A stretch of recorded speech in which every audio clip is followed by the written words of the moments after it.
Livro dos Monstros, episódio de hoje, Shorn e zumbis. Regras do D&D 5e. Uma produção RPG Next. Começando então esse cast com o monstro, a criatura chamada Shorn, X-O-R-N. E ele tem uma ilustração difícil de descrever, mas imagine 3 patas, 3 pernas, que se conectam a um pequeno tronco onde tem outros 3 braços. E no lugar do pescoço, onde estaria uma cabeça de uma criatura humanoide, tem uma boca cheia de dentes, aberta para cima. E logo abaixo dessa boca, no centro do peito, um olho amarelo com uma fenda. E a pele dessa criatura é avermelhada e toda cheia de cascas. Parece ser uma pele bem grossa. É um monstro horroroso.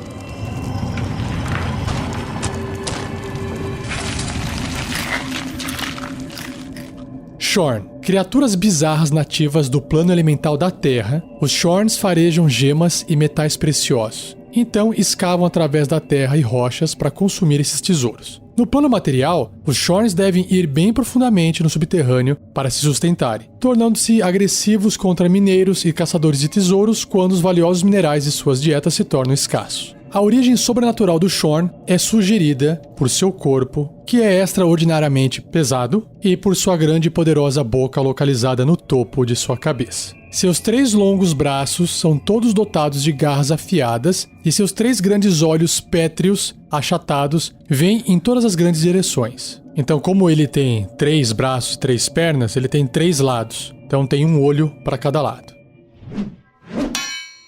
Viajantes elementais. Possuidor do poder elemental da terra, um Shorn desliza pela rocha e terra com a mesma facilidade que um peixe nada através da água. Ele não desloca a terra ou pedras enquanto move, mas emerge dela e flui através dela, sem deixar qualquer túnel, buraco ou rastro de sua passagem. Os Shorns preferem não sair de seu plano natal, onde eles facilmente se empanturram de gemas e metais preciosos. Quando um Shorn vem parar no plano material, quer seja por acidente ou por curiosidade, ele buscará sustento em um caminho para casa. Pedintes e ladrões. Os Shorns vasculham as profundezas da terra através de metais e pedras preciosas. Por eles serem incapazes de consumir material orgânico, eles ignoram a maioria das outras criaturas. Porém, a habilidade do Shorn de farejar metais e pedras frequentemente atrai sua atenção para aventureiros carregando moedas e gemas. Por um Shorn não ser maligno, ele implora ou barganha na esperança de convencer donos a darem seus tesouros, oferecendo informações que eles aprendem em suas viagens em troca. Um Shorn cujos pedidos sejam ignorados pode recorrer a ameaças de intimidação. Se estiver faminto ou irritado, ele recorrerá à força. E antes de eu passar pro bloco de estatísticas dele, tem um papelzinho aqui com uma escritura feita à mão que diz o seguinte: mantenha algumas joias no bolso, um Shorn faminto é um Shorn útil. Essa é a 6ª regra de sobrevivência da masmorra, escrito por um X, o místico.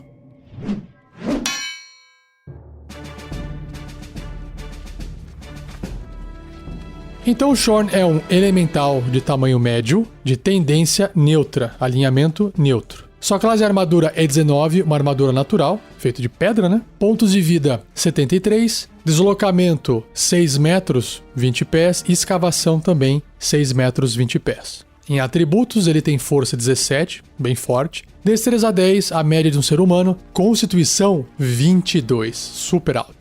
Inteligência 11, ó que legal, mesma inteligência de um ser humano médio. Sabedoria 10 e carisma 11 também. Em perícias ele tem furtividade mais 3 e percepção mais 6. Resistência a dano, cortante e perfurante de ataques não mágicos que não sejam de adamante ou adamantina. Perceba que danos de contusão vão causar dano normal nele. Sentidos, visão no escuro de 18 metros, que são 60 pés, e o sentido sísmico, que é o Tremor Sense, de 18 metros, também 60 pés. Sua percepção passiva é de 16, por causa do bônus que ele tem em perícia. Idioma Terran ou Terran, que é o idioma do plano elemental da Terra, e seu nível de desafio é 5, 1.800 pontos de experiência. Na parte dos traços ele tem 3. camuflagem rochosa, deslizar na terra e sentir tesouro. Na parte de camuflagem rochosa, o Shorn tem vantagem em testes de destreza furtividade feitos para se esconder em terreno rochoso. Faz todo sentido. Deslizar na terra diz que o Shorn pode escavar através de terra e rocha não mágica bruta. Enquanto ele faz isso, o Shorn não perturba o material pelo qual se move. Isso é uma parada meio mágica, né?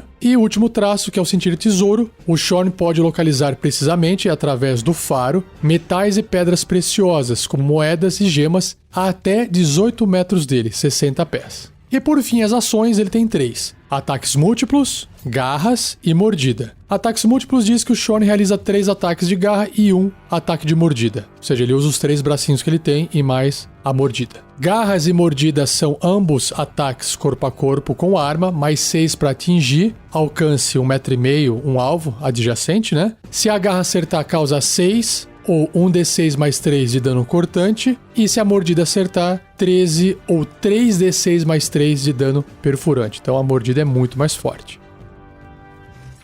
Cheguei rápido aqui na ideia de aventura, Shorn é bem curtinho, e o que o livro descreve sobre ele já é interessante, apesar de simples. Uma criatura que gosta de ir atrás de metais e comer isso para poder sobreviver. Tem condições de conversar, não é maligna, então ela pode negociar se não estiver passando fome, para poder seguir o rumo dela. Apesar dela não falar comum e só falar no idioma dela, o Terran, ela tem inteligência suficiente para poder se comunicar de outra forma. E isso por si só já é interessante de colocar o Shorn em alguma situação onde os aventureiros estão ali achando um tesouro num local subterrâneo. A criatura aparece e não necessariamente rola um combate. Aparece um bicho muito feio, muito ameaçador visualmente, que tem facilidade de simplesmente se mover para baixo da terra e ninguém conseguir fazer nada contra ele. Ah, quero fazer magia. Não tem como. Você não tem o alvo. Quero atacar. Não tem como. Ele tá embaixo da terra. Ele inclusive pode sair, fazer um ataque e com o restante do movimento voltar para baixo da terra. Claro que aí geraria um ataque de oportunidade, né? Mas com 19 de armadura, 73 pontos de vida, ele aguenta bem.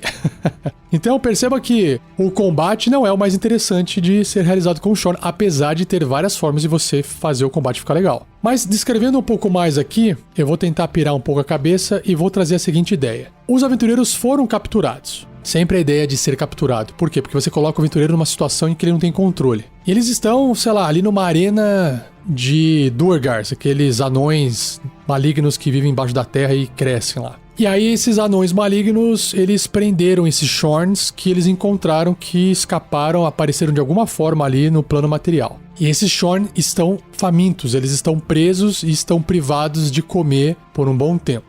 Os aventureiros, então, são jogados numa arena. E o que os aventureiros têm em volta do corpo? Gemas preciosas, pedras. O que dá um aspecto interessante, porque todos eles parecem, sei lá, que estão vestindo armaduras reluzentes. Imagina essa cena. E aí, quando os Shorn são soltos, eles vão agir basicamente como cães famintos, né? Talvez uns mais, outros menos, se o pessoal deu jeito de quebrar a força de vontade dessas criaturas, a ponto de ou eu como eu vou morrer, e quem não come acaba sendo morto de qualquer forma. Cria uma situação, cria uma cena onde os Shorns vão acabar lutando contra os aventureiros que talvez estejam até armados. Eu não vejo por que não estar armado, porque tem que ter equilíbrio, tem que ter emoção pra ficar legal, né? E aí imagina a seguinte situação, onde os aventureiros, na cabeça deles, estão matando monstros, porque a criatura não fala nem a língua dele. Imagina depois descobrir que essas criaturas estão sendo torturadas e que elas estavam agindo daquela forma porque os seus captores as forçaram, as privaram de alimento. E aí pode bater um certo ressentimento nos aventureiros, né? E conhecer de onde a criatura veio, como é que ela se comporta,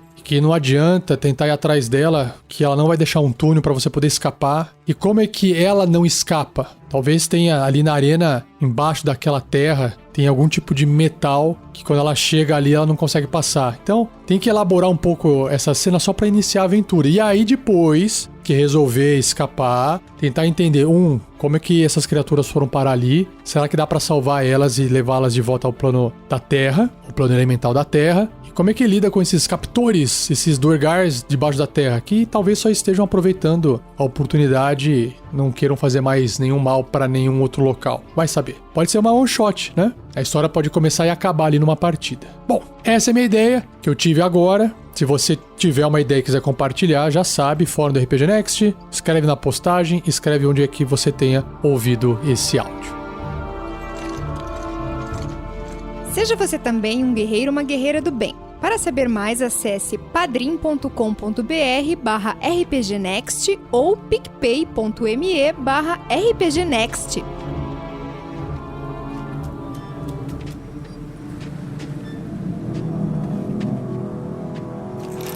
Indo agora para os zumbis, que tem várias ilustrações no livro dos monstros, porque obviamente existem vários tipos de zumbi. Mas eu nem preciso descrever cada uma delas separadamente, eu vou fazer aqui de forma geral, porque zumbi não tem novidade pra gente, né? Aqui existe a ilustração de um zumbi humanoide, de um humano que virou zumbi, que inclusive é muito bem feita essa ilustração, bem feia. A pele dele tá toda já ressecada, podre, a parte da barriga não tem mais a pele e aparece o intestino. Ele anda meio torto, tem um pouco de cabelo nas laterais da cabeça, já não tem mais o nariz, tá faltando dente. Zumbizão, tradicional. Também tem uma outra ilustração de um zumbi ogro, que aí é também bem interessante. Imagina um ogro grande, forte, aquela criatura barriguda, fortona grande, segurando uma massa, uma Morningstar, aquela massa com espetos nas pontas, só que ele também tá morto, tem uma espada que tá enterrado nele, também na barriga parece ter um buraco onde sai o intestino, não tem um olho, parte da pele tá fora do corpo mostrando o músculo embaixo, então bem legal o zumbizão ogro.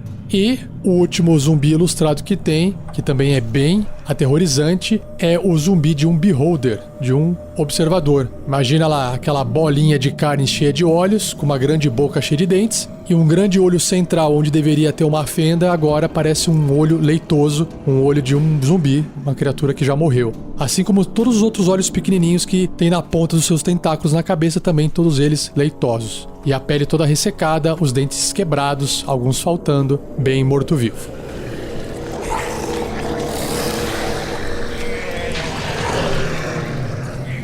E vamos então para a descrição dos zumbis. De algum lugar na escuridão, um gemido embrulhado é ouvido. Uma forma cambaleante aparece, arrastando um pé conforme ergue seus braços inchados e mãos quebradas. O zumbi avança, impelido a matar qualquer um lento demais para escapar de suas garras. Servos das Trevas. Magia necromântica sinistra infunde os restos dos mortos, fazendo-se erguerem como zumbis que fazem o que seus criadores ordenam sem medo ou hesitação. Eles se movem contorcendo-se, andando irregularmente, vestidos com trapos das roupas que eles usavam quando foram colocados para descansar e carregam o cheiro da decomposição. A maioria dos zumbis são feitos de restos humanoides, apesar da carne e ossos de qualquer criatura anteriormente viva poder ser imbuída com um semblante de vida. Mágica necromântica, geralmente de magias, anima um zumbi. Alguns zumbis levantam espontaneamente quando a magia negra satura uma área. Uma vez transformado em zumbi, uma criatura não pode ser trazida de volta à vida, exceto por mágica poderosa, como por exemplo a magia ressurreição. Um zumbi não mantém qualquer vestígio de seu eu anterior, somente é desprovida de pensamentos ou imaginação. Um zumbi deixado sem ordens fica simplesmente parado e apodrece, a não ser que algo que ele possa matar se aproxime. A mágica animando um zumbi o infunde com maldade, portanto, deixando sem propósito. Ele ataca qualquer criatura viva que encontrar. Formas hediondas. Os zumbis se parecem como eram em vida, expondo os ferimentos que os mataram. Porém, a mágica que cria essas criaturas vis frequentemente leva tempo para funcionar. Guerreiros mortos podem se erguer de um campo de batalha, eviscerados e inchados após dias ao sol. O cadáver enlameado de um camponês pode escavar seu caminho para fora do solo, infestado de larvas e vermes. Um zumbi pode sair da praia ou de um pântano, inchado e pútrido após semanas dentro d'água.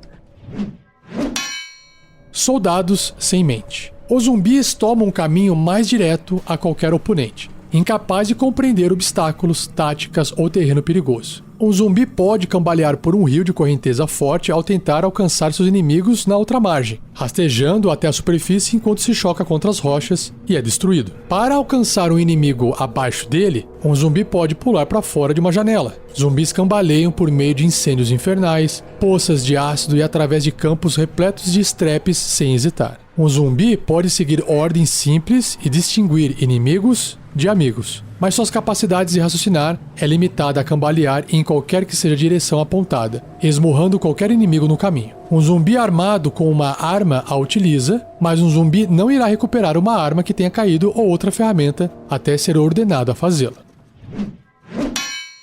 natureza morta-viva. Um zumbi não precisa respirar, comer, beber ou dormir. E antes de eu passar para os blocos de estatísticas desses zumbis que eu citei, tem aqui um textinho escrito à mão que diz o seguinte: depois que Bic morreu, lançamos um feitiço chamado Animar Mortos em seu cadáver. Foi divertido por um tempo, mas o zumbi começou a cheirar muito mal. Então, o colocamos em óleo e ateamos fogo. Bic teria achado isso engraçado. Quem escreveu isso foi um tal de Folkin Hoodpick na amizade.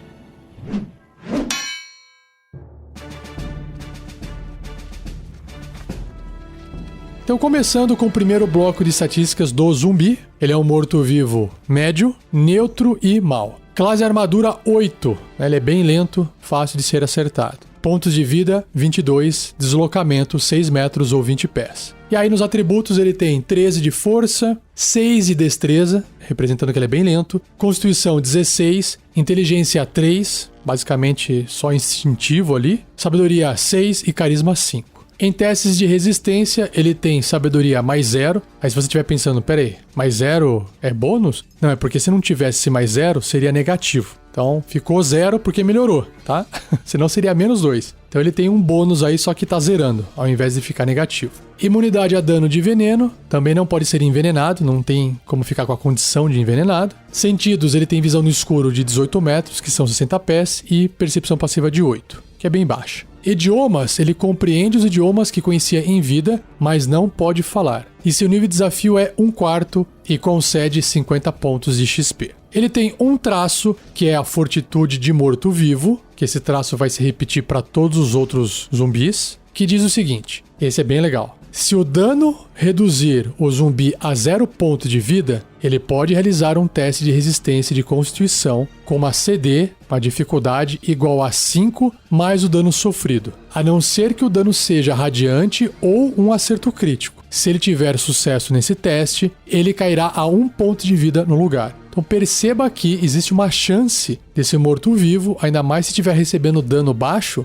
de não cair nunca. Você dá porrada, ataca, causa dano, e aí ele fica infinitamente vivo. Vivo, no caso, morto-vivo, né? Não morre nunca. Lembrando que não pode ser dano radiante ou dano de um acerto crítico. Mas isso é muito legal. Imagina o desespero de quem tá batendo no morto-vivo e o bicho não cai. E aí, ele tem uma ação, que é a pancada. É um ataque corpo a corpo com arma, mais 3 para atingir um alvo adjacente. Se acertar, causa 4 ou 1d6 mais 1 de dano de contusão. Indo pro ogro zumbi, que esse dá mais medo ainda porque tem as mesmas habilidades do zumbi, humanoide, só que é do tamanho de um ogro. Então ele é um morto-vivo grande, neutro e mal. Classe armadura 8, continua sendo a mesma. Pontos de vida 85, já quadruplicou aqui quase. Deslocamento 9 metros, é um pouco mais lento do que o ogro normal, 30 pés. Força 19, bem forte. Destreza 6, continua sendo lento igual um zumbi normal. Constituição 18, um pouquinho mais alto. Inteligência 3, sabedoria 6 e carisma 5. Aqui não muda nada os atributos mentais. Em testes de resistência, ele também tem a sabedoria mais 0. Imunidade a dano, condição, veneno, mesma coisa. Visão no escuro, sentidos, mesma coisa, não muda nada. Só que na parte de idiomas, é comum e gigante, que ele compreende, mas não pode falar. E seu nível de desafio é 2 ou 450 pontos de experiência. Ele tem o mesmo traço de fortitude de morto-vivo, que não vai cair a 0 ponto de vida nunca se ele passar no teste de constituição. E a ação que ele tem é a massa estrela, ou a Morning Star. É um ataque corpo a corpo com arma, mais 6 para atingir, um alvo apenas, adjacente a ele, 1,5 m de distância. Se acertar, causa 13 ou 2d8 mais 4 de dano de contusão. Então esse é um grande massa, um grande saco de pontos de vida para o pessoal poder lutar contra. E o último zumbi é o Observador Zumbi, ou Beholder Zumbi, que é um morto-vivo grande, também ocupa ali 2 por 2 quadradinhos no tabuleiro, tamanho de um ogro, neutro e mal. Sua classe de armadura é 15, uma armadura natural, então já subiu de 8 para 15, bem maior a armadura, né? Pontos de vida 93, mais do que o ogro. Deslocamento 0 porque não tem perninha, mas ele voa, ele plana 6 metros, que são 20 pés. Nos atributos físicos, ele tem força 10, destreza 8 e constituição 16. E nos atributos mentais, inteligência 3, Sabedoria 8, que deu uma melhorada, mas continua com bônus negativo, e carisma 5. Ele também tem testes de resistência de sabedoria com bônus de mais 2, então já melhorou. Imunidade a dano de veneno, imunidade à condição de envenenado, só que também não pode ficar caído, e isso vem do Beholder, né? Porque ele plana. Sentidos a mesma coisa, visão no escuro 18 metros, percepção passiva de 9. Idiomas, compreende o dialeto subterrâneo, que é o que ele tinha em vida quando era um Beholder, né? Que é o Deep Speech. E o subcomum, que é o Undercommon, mas ele não pode falar nenhum desses idiomas. E seu nível de desafio é 5, 1.800 pontos de experiência. Ele também tem aquele traço de fortitude de morto-vivo, o que deixa esse Beholder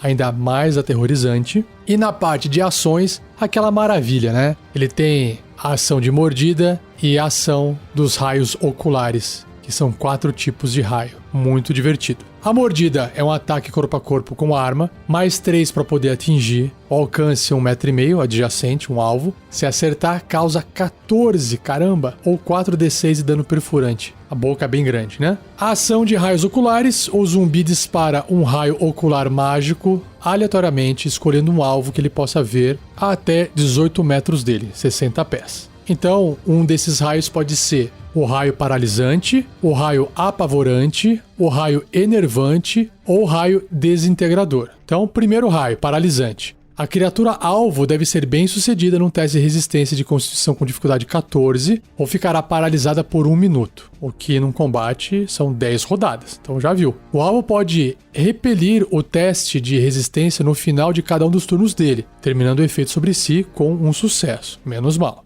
Já o segundo raio, que é o apavorante, a criatura alvo tem que ser bem sucedida num teste de resistência de outro tipo, agora é sabedoria. Dificuldade é a mesma, né, para todos os raios, 14. Ou ficará amedrontada pelo tirano por 1 minuto. O alvo pode repetir o teste de resistência no final de cada um dos turnos dele, terminando o efeito sobre si com sucesso. Beleza, isso se repete, né? O raio enervante, a criatura alvo tem que fazer um teste de resistência de constituição com dificuldade 14, sofrendo 36 ou 8d8 de dano necrótico num fracasso na resistência ou metade desse dano, caso seja bem sucedido. Imagina, vai sofrer ali pelo menos na média 18 pontos de dano, mesmo que passe no teste. E o último raio, que é o raio desintegrador. Se o alvo for uma criatura, ela deve ser bem sucedida num teste de resistência de destreza, que aí tem que sair da frente do raio, com uma dificuldade de 14, ou sofrerá 45, o que equivale a 10d8 de dano de energia. Se esse dano reduzir a criatura a 0 pontos de vida, o seu corpo torna-se uma pilha de fina poeira cinza,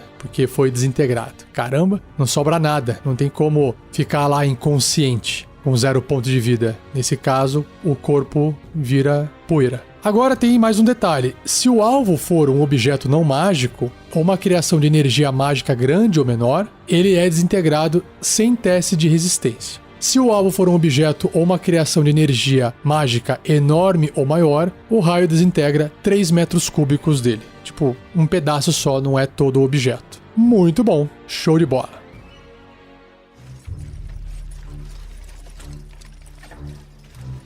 Ideia de aventura. Bom, gente, não falta referência na cultura pop de zumbi sendo usado em histórias em livros, séries, filmes, desenhos animados. O interessante do zumbi é o seu traço racial. O fato de ele ser lento, dele se comportar de forma não inteligente e sempre reto e fazer as cagadas, mas o seu traço de fortitude de morto-vivo é o que dá a ele esse aspecto de estar morto e não morrer nunca. Então você pode pegar qualquer tipo de criatura e transformar ela num morto-vivo. Esses 3 que o livro apresentou foram 3 exemplos bem distintos, né? Um ser humano, que virou zumbi, o basicão, um ogro, que é o meio termo, e até um beholder, que é uma super criatura, um super monstro. Poderia ter um dragão zumbi? Poderia. O que não daria para ser zumbi seria algo que não é feito de carne, que nunca esteve vivo, tipo elementais, elemental da água zumbi, não faria sentido. Talvez nem anjos ou demônios serem zumbis não faria sentido. Mas tudo que tá no plano material, que é feito de carne e osso, que pode morrer, provavelmente pode virar zumbi, que pode perecer no sentido do apodrecimento da matéria orgânica, né? Pode acabar virando um zumbi. Dá para ter uma, sei lá, planta zumbi? Daria. Fica meio estranho, mas daria, né? Quase que um fungo, sei lá. Então acho que a ideia aqui de você explorar o zumbi na sua aventura é explorar essa característica do zumbi. Então não importa qual é a história, qual é a aventura, como é que você vai fazer, pode ter um personagem por trás que está fazendo essas magias necromânticas e trazendo de volta à vida pessoas ou criaturas. Pode ser aí uma aventura do tipo Dr. Frankenstein, que ao trazer o monstro à vida, entre aspas, morte e vida, tá fazendo um ritual de magia necromântica ali. Então se você quiser se inspirar nessas obras para poder fazer uma aventura, eu acho que fica legal. Eu acho que fica interessante criar primeiro essa ambientação por trás de que alguém importante estava morto e que de repente o corpo daquela pessoa sumiu e que aí alguém fez tal coisa, bateu, o corpo cai, mas levanta e continua andando. Talvez seja fácil as pessoas entenderem o que é um morto-vivo. Tipo, isso tava morto, não tá mais, então é um morto-vivo. Mas o que é de fato um zumbi? Porque tem vários tipos de mortos-vivos, né? Mas o que é de fato um zumbi? Explorar esse tipo de habilidade do zumbi é o que torna a partida mais legal. E traz esse terror, né? Porque além de ser uma criatura fácil de ser acertada, ela tem bons pontos de vida por causa da sua alta constituição. E mesmo quando estiver zerando ali os pontinhos, pode ficar com 1 e não cair. Então olha só que terror que é. Então eu estou deixando a ideia aqui de aventura em aberto para que você possa contribuir também mais. Pode escrever, compartilhar, trazer obras de ficção para poder ajudar o pessoal a ter ideias de aventuras com zumbis.